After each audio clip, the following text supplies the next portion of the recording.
Hi, I'm Colin from Tyne Valley Motorhomes, and this is a handover of a rock and roll 2017 VW camper van. So as we start the walk round on the driver's side of the vehicle first, opening the driver's door, you've got your tyre pressures here. So finding your tyre size, and then it'll give you your barn PSI tyre pressures.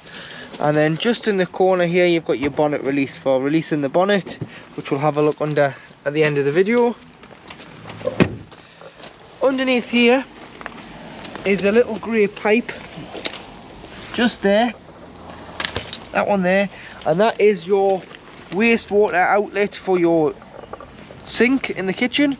So pop a dish underneath there to collect the water, and then you can take it off to the grey water waste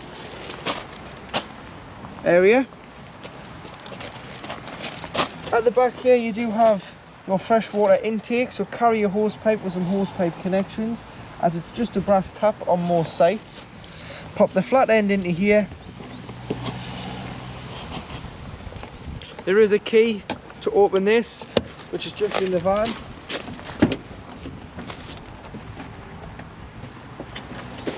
So we've got two little keys.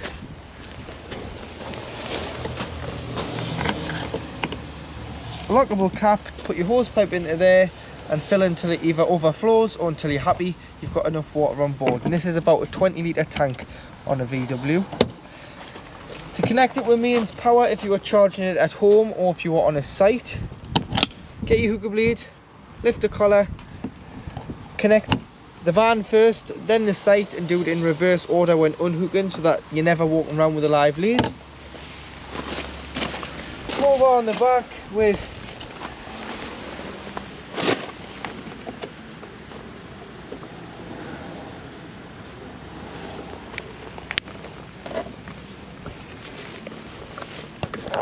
tow bar on the back with 13-pin electrics there, and then you do have parking distance sensors, so reversing sensors, and then opening the back doors, LPG, so this is your gas locker, and this is where one camping gas 907 bottle can go. You'd use the strap to tie the bottle in around the bottle, and then to connect the bottle, it is you've got to spin the bottle, threaded end on the regulator, spin it until it nips up, and then you can use the red toggle to open the gas valve, and that'll allow the gas into the vehicle. But you will have to get yourself a camping gas 907 bottle, and I think buying them is about £35. Go to your local gas place such as Dixon's or Westerhope or somewhere like that. Storage up above, storage beneath the bed, which you can access from both ends.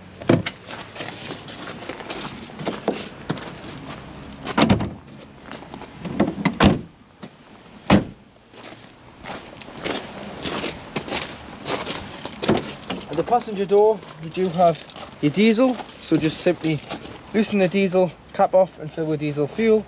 And then underneath, because it's a new diesel styled engine, it's got AdBlue. So AdBlue will do 5,000 miles on a full tank. It'll tell you on the dashboard when it needs topping up. It'll tell you a minimum and a maximum refill. If you top it up as soon as the light comes on and just keep topping it up, you'll never have any problems with your AdBlue. It's when you allow the AdBlue to go completely flat, drained of AdBlue, that's when you get your problems with the pumps and the tanks having to be replaced, so and the engine not starting, because it is needed to clean your catalytic converter out. Passenger airbag, if you need to turn that off, you use the key, you can turn that off. And then looking underneath the bonnet, you've got your battery this side on the passenger side, so negative and positive terminal, coolant, screen wash, which is the main one you're going to need. Then you've got your oil filler and the dipstick for checking your levels, followed by the power steering fluid and brake fluid. So now in the cab, On the doors you've got driver and passenger electric windows, followed by your mirror adjustment, and then if you move it all the way up, you do have power folding mirrors and heated mirrors if you point it to the right hand side. Locks the doors and unlocks it on an evening. As it's a van, it'll lock all of them. And then coming down to your lights, so you've got them off, but just leave them on automatic, and then pull them out for the rear fog light. Wipers and your wiper speed on the top. Indicators, and obviously your high beam is on there as well. All your controls to control this unit here, which is your digital display screen. So you've got your AdBlue level, range of 5,500 mile, your fuel range of 165 mile, your average consumption, as we're not moving it'll not give you one, consumption, your travelling time, and the speed warning. Also your oil temperature, so when the vehicle gets up to temperature, it'll read the oil temperature as well, and your average speed. You can scroll through your data, so you can go through the radio if you want, or you can go back to the main display of the vehicle, which tells you your distance, your travelling times, all your consumption on there. So that's with these. And this, mute, answer a call, and then you've got cruise control, so you pop it on here. This is your cruise control. Set it, cancel, resume. So it's on, get it to what you want, set, obviously get the vehicle up to speed, set, resume if you've got to cancel it, or you can use a foot brake to cancel as well. And this is your volume for your radio. 6-speed manual gearbox will lift the collar into reverse, which brings on your rear park pilot, which is your rear parking distance sensors. Distribution, fan speed and temperature for the air conditioning, followed by the aircon button and the recirculation button. Hazards, it's got a heated windscreen, so on the cold winter mornings, if it's frozen, pop that on, it'll clear it within 30 seconds. And you can turn your start stop off there if you want, but your start stop will only work should there be enough charge in the battery. So if it's been sitting for a while, don't expect it to start stop to work first time. Give it a run out, put some charge in the battery, and then your start stop should work. USB for the head unit, lockable glove box, and then your head unit, you've got FM, AM, DAB. Press 1 to 6 to save your 1 to 4 to save your favourite channels there, or you can press here and you can scroll through your favourite channels. Obviously there's files there for national and local stations. Media can either be a USB, a CD, an SD card, or a 3.5mm jack. And then phone, go to your settings, select the phone, and you want to find VW on your phone, press pair. It'll then ask you if you want to download your contacts, press allow, and it'll sync your contacts into the phone book. So whoever rings, if they're saved in your phone book, it'll come up with a name instead of just a number, and then you'll know who's calling when you're driving along the road. Once inside the vehicle, you've got your 12-volt control panel. So if you're hooked up, you will have 230-volt. If you're not hooked up, then you will just have 12-volt off your leisure battery. So make sure that you've got enough charge in it before you leave to go off while camping, if you're just going to use 12-volt. So you've got a master switch in the top left-hand corner, which turns the vehicle on and off. And then you'll notice the second switch in is battery L, which is your leisure battery reading. So at the moment it's showing you how full your leisure battery is. So it's not fully charged, but it's in the green. And then you can press the V and view the vehicle battery, which is the VW battery.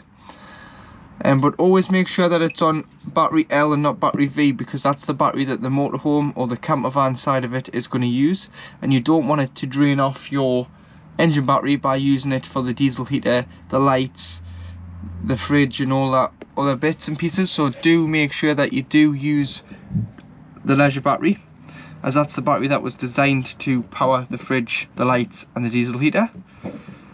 You've got the pump here which will pressurise the water to the cold water tap, and then you do have your lights here, so that'll turn on these lights, and then there is a switch for these lights just down here.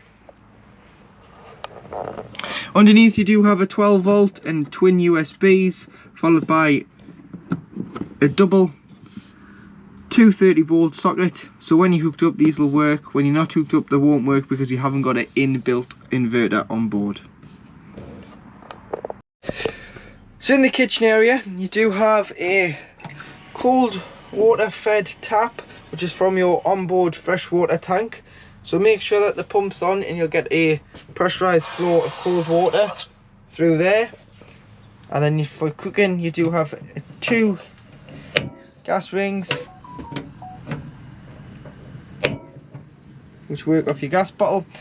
So once you've had these on, allow them to cool down before you put the lid down, because the lid is glass and heat can shatter it, so just do be careful. Just make sure that they're nice and cool to touch, and then you can pop the lid down. You've got loads of storage underneath the sink, and then 2 doors on the front of this one, but it is through loading, so you have got no division in the middle. And you've got your waste pipe here which runs to the outside, which is where you'll need your container of some sort just to catch the water or the waste you've put down this plug hole. Cutlery tray, and then to operate the fridge you simply turn on and off here. It's a 12 volt compression fridge, so just make sure that you've got enough charge in your leisure battery. Obviously when you do travel and start the engine, it does charge the leisure battery. Once the vehicle battery is up to charge, it'll transfer the wasted charge to the engine, to the leisure battery, sorry, from the engine battery. So this being the warmest setting and then this being the coldest at the bottom, so just make sure smaller snowflake warmest, bigger snowflake coldest. You've got a freezer box which you can remove, just pulls out for a larger fridge where you can remove your shelf and put, and you do have your salad drawer at the bottom. Drinks holders for your milk and your bottle of pop. And then behind the seat is where the table lives, which goes on this rail here. So if your passengers in the back want the table while travelling or don't, it can either be put on or packed away. Underneath the driver's seat is where the leisure battery is, and you do have another 3-pin 230 volt socket and a 12 volt cigarette lighter point. Diesel heater vent, so this will just vent the heating into the vehicle from the diesel heater. Underneath your seat you've got storage which you can access from front and back like I've shown. And then in the wardrobe area, which you've got shelves, you've got your EC155 unit, which is your power supply unit, so it's a charger, charges the leisure battery when hooked up.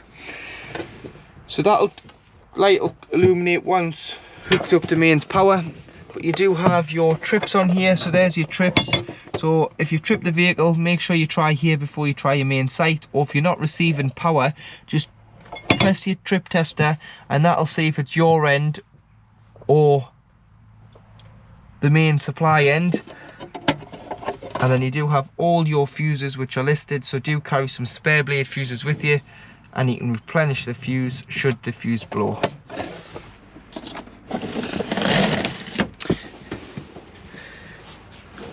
We've got embroidered seats, so on the rock and roll bed and on the cab with Tyne Valley Motorhomes, as it's an exclusive range custom made for us. But to operate the seat, pull the middle, pull it out, And then what you want to do is you just want to put your weight there, and there you have created the bed. So that's your double bed. And then to get it back up,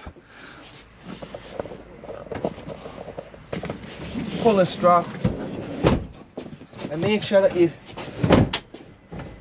it's always locked in before you do start travelling, so it's safe if you've got people with the belted seats on in the back. And then you always need to make sure, again for safety reasons, before you put anybody in here, that this seat is locked in. So when it's up like this, it'll still slide back and forth. You need to just push it down so that it goes over this bolt, and then it's locked in, so it's safe to travel in the back of the vehicle. At the window in the kitchen, you just press down and you'll be able to slide it open, so you've got ventilation when cooking, or if you just want ventilation in the summer when it's warm in the vehicle. But you do have van shades on here. You've got a blackout blind on there for on an evening, and then on this one you've got them as well. So you've got them all the way around on all windows, so that you can black the vehicle out on the camper side. So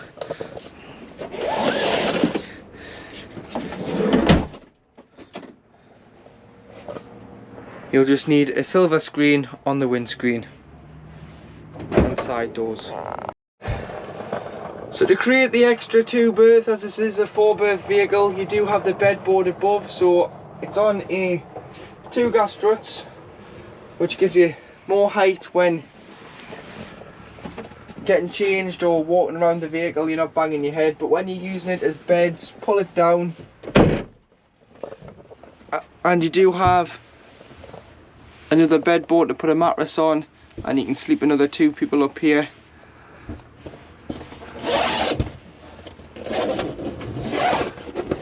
Got fly screens for in the summer. When it's warm, you can get a bit of air circulation going up here. And then on this side you've got another one. But you do have the safari view on the sky on the pop top, which means you can zip it down here and you can open it up. So you can open it right the way up and have a look out the front as it breaks the canvas in half.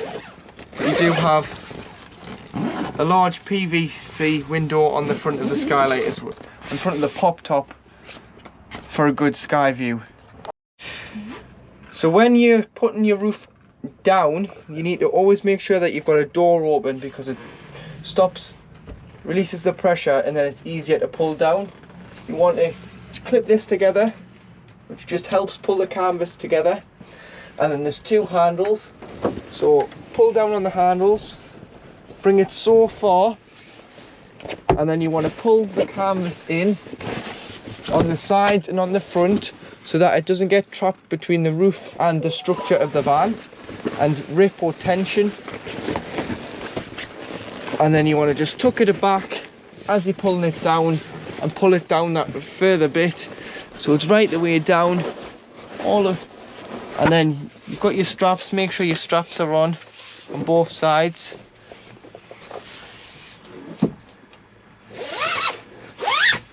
And then you just pull it in. You can either cut these straps down as they are a bit long, or you can just tuck the strap away, because once it's strapped in on both sides, it is securely fastened down.